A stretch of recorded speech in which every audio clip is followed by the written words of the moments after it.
Okay, I ran 3D Mark wildlife stress tests on both the Odin 2 and the Ayaneo Pocket Evo, and I'll show you the results here. The Odin 2 best loop 3705, worst loop 3688, so it's very consistent, stayed consistent across. Now the best loop on the Pocket Evo was better than the best loop on the Odin 2, but it quickly dropped down. You can see here it didn't stay consistent at all. In fact, it went way down to about 3,000 average after the first two. And so, yeah, there's a problem with the thermal pads in this Ayaneo Pocket Evo where they're not making correct contact with the chip, which should be faster. This chip is Snapdragon 8G3X Gen 2 versus the Snapdragon 8 Gen 2 on the Odin 2. So, yeah, the thermal pads aren't properly making contact with the chip to create enough cooling to keep the performance up enough.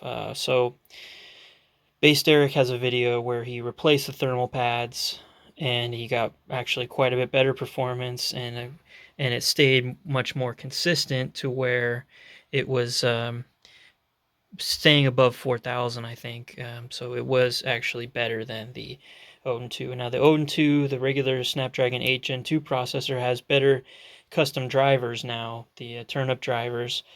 So even with the added bit of performance, maybe what percentage is that? Maybe 10% better, 8% better if you got over 4,000 on the Pocket Evo.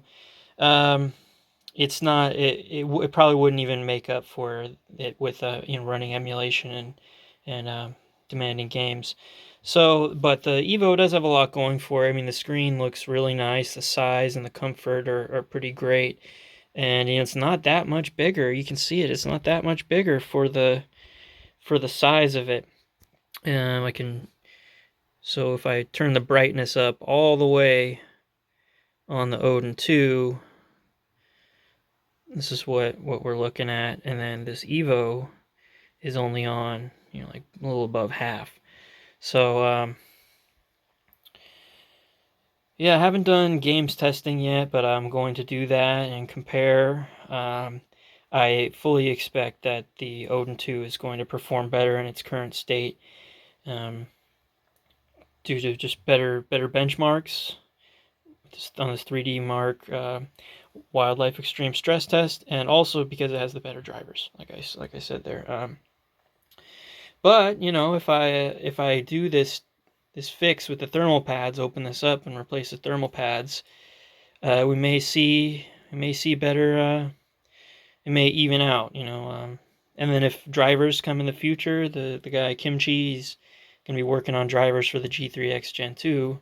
None out there yet that I know of, but there may be in the future.